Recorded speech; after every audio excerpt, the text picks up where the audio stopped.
இன்னைக்கு டாடா ஸ்டீல் உலகத்தோட முக்கியமான கம்பெனியாக பார்க்கப்படுது. ரத்தன் டாட்டாவை எல்லோரும் ஞாபகம் வச்சிருக்குமே தவிர, ஆனால் இதுக்காக சாம்செட்ஜி டாட்டா தன்னோட வாழ்க்கையவே செலவு பண்ணி ஆனாலும் தன்னோட கனவை நினைவாகிறதுக்குள்ளாரி இறந்துட்டாரு. இந்த டாடா ஸ்டீலோட ஜேர்னி ஒரு 150 வருஷத்துக்கு முன்னே ஆரம்பிக்குது.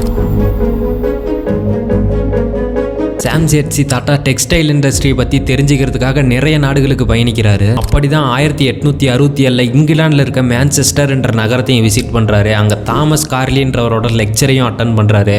அங்கே தான் இவரோட வாழ்க்கையவே புரட்டி போடுற ஒரு நிகழ்வு நடக்குது. அந்த லெக்சரில் தாமஸ் எந்த ஒரு நாடு இரும்பை கண்ட்ரோல் பண்ணுதோ அந்த ஒரு நாடு சீக்கிரமாகவே தங்கத்தையும் கண்ட்ரோல் பண்ணும்னு சொல்லியிருப்பாரு. இந்த ஒரு ஸ்டேட்மெண்ட்னால தான் அடுத்த 30 வருஷம் சாம்செட்ஜி டாட்டா இந்தியாவில் ஸ்டீல் பிளான்ட்டை செட்டப் பண்ணணும்னு முடிவு பண்ணி அதுக்காக சாகுற வரைக்கும் கடினமாக உழைச்சாரு. அப்போ இந்தியாவில் ஸ்டீல் பிளான்ட்டை செட்டப் பண்ணுறது அவ்வளோ ஈஸி கிடையாது. ஏன்னா அப்போ இந்தியாவை ஆட்சி செஞ்சுட்டு இருந்தது பிரிட்டிஷ் தான். பிரிட்டிஷ் கவர்மெண்ட் மைனிங்கை ரொம்பவும் கட்டுப்பாட்டுக்குள்ளே வச்சிருந்தாங்க. ஆனால் 1899 பிரிட்டிஷ் மிலிட்ரி ஆஃபீஸரான மேஜர் மோகன்ன்றவர் ஸ்டீல் இண்டஸ்ட்ரியை ப்ரமோட் பண்ணுறாரு. இங்கே பிரிட்டிஷ் ஸ்டீல் இண்டஸ்ட்ரிக்கு பர்மிஷன் கொடுக்க முக்கியமான காரணம் 1990களில் ரயில்வே தான் முக்கியமான டெவலப்மெண்ட்டாக பார்க்கப்பட்டுச்சு. ஆனால் தண்டவாளம் அமைக்கிறதுக்கும் அதோட பராமரிப்பு செலவும் ரொம்ப அதிகம். காஸ்ட் அயன் என்ற இரும்பு வகை தான் தண்டவாளங்களை தயாரிக்க யூஸ் பண்ணுறாங்க. இது ரொம்பவும் விலை அதிகம். அதே சமயம் ஸ்டீல் இதை விட இன்னமும் விலை அதிகம். ஸோ பிரிட்டிஷ் ஸ்டீலில் இருந்து வர வருமானத்தை விட ரயில்வே மூலமாக வர வருமானத்தை தான் முக்கியமாக பார்த்தாங்க. அண்ட் ஸ்டீலை மற்ற நாடுகள்கிட்ட இருந்து அதிக விலை கொடுத்து இறக்குமதி பண்ணாங்க. இந்த ஸ்டீல் காஸ்ட் குறைக்கிறதுக்காக இந்தியாவில் இருக்க கம்பெனிஸ்க்கு பர்மிஷன் கொடுக்க ஆரம்பிக்கிறாங்க. 1856 பிரிட்டிஷ் இன்ஜினியர் ஹென்ரி பெஸ்மிர் என்றவர் குறைஞ்ச விலையில் இரும்பை தயாரிக்கிறதுக்கான முறையை கண்டுபிடிக்கிறாரு. இந்த முறை மூலமாக ஸ்டீலோட காஸ்ட் கிட்டத்தட்ட 80% குறையுது. சாம்செட்ஜி டாட்டா 1902 அமெரிக்கா விசிட் பண்ணுறாரு. அங்கே ஜூலியன் கெனடின்ற இன்ஜினியர் கிட்ட இந்தியாவில் ஸ்டீல் பிளான்ட் ஆரம்பிக்கிறத பற்றி பேசுகிறாரு.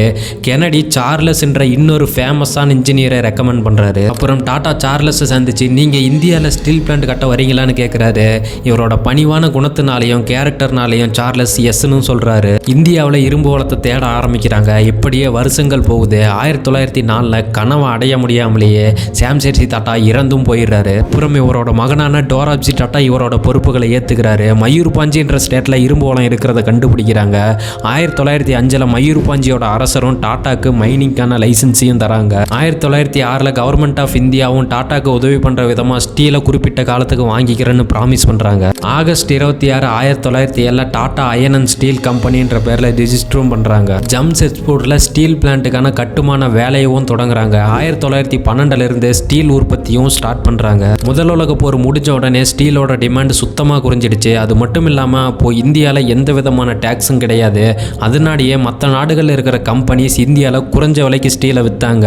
இது எல்லாமே டாட்டாவோட மார்க்கெட் ஷேரை பெரிய அளவில் பாதிச்சிச்சு. 1924 ஜப்பானில் ஏற்பட்ட நிலநடுக்கத்தால் டாடா ஸ்டீல் பெரிய அளவில் பாதிக்கப்படுது. பிகாஸ் ஜப்பான் தான் டாட்டாவோட மிகப்பெரிய கஸ்டமராக இருந்தாங்க. இந்த காரணங்கள்னாலேயே கம்பெனி மூடுற நிலைமைக்கு வந்துடுச்சு. இதை தவிர்க்கிறதுக்காக டோராப்ஜி டாட்டா அவரோட சொத்து, மனைவியோட நகை எல்லாத்தையும் அடகு வைக்கிறாரு. டாட்டா ஆரம்பத்திலிருந்தே எம்ப்ளாயீஸோட நல்ல ரிலேஷன்ஷிப்பில் இருந்ததுனாலேயே அவங்களும் சேர்ந்து வளர ஆரம்பித்தாங்க.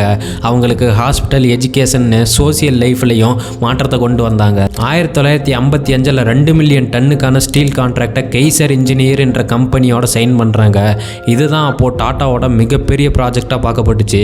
1958 இந்த ப்ராஜெக்டும் முடிவுக்கு வருது. டாட்டா தொடர்ந்து டெக்னாலஜிக்கு ஏற்ற மாதிரி அவங்களோட ஃபேக்ட்ரி ஃபெசிலிட்டிஸை தொடர்ந்து அப்கிரேட் பண்ணிகிட்டே வந்தாங்க. தென் ரத்தன் டாட்டா ஸ்டீலை உலக அளவில் எக்ஸ்பேண்ட் பண்ணுறாரு. நிறைய ஸ்ட்ரகிள்ஸை ஃபேஸ் பண்ணாலும் டாடா ஸ்டீல் இந்தியாவோட எக்கனாமிக் க்ரோத்துக்கு முக்கியமான பார்ட்டாக இருந்திருக்கு. டாடா ஸ்டீல் இந்தியாவோட மட்டும் இல்லாமல் உலகத்தோட டாப் 10 ஸ்டீல் ப்ரொடியூசிங் கம்பெனியாகவும் இருக்காங்க. 2023 லாஸ்ட் இயரில் மட்டும் டாடா ஸ்டீல் 2,44,000 கோடி ரெவன்யூ பண்ணியிருக்காங்க. இதில் இருந்து நம்ம என்ன லெசன் கற்றுக்கணும்னா, நம்ம செய்கிற ஒரு விஷயம் என்விரான்மெண்ட்டுக்கும் சப்போர்ட்டிவாக இருக்கணும். இங்கே டாட்டாக்கு முதல் உலக போர், ஜப்பான் நிலநடுக்கம், காம்படிஷன் என்னதான் சாதகமாக இல்லாத சூழ்நிலையிலும் அவங்க பிஸ்னஸை க்ளோஸ் பண்ணலை.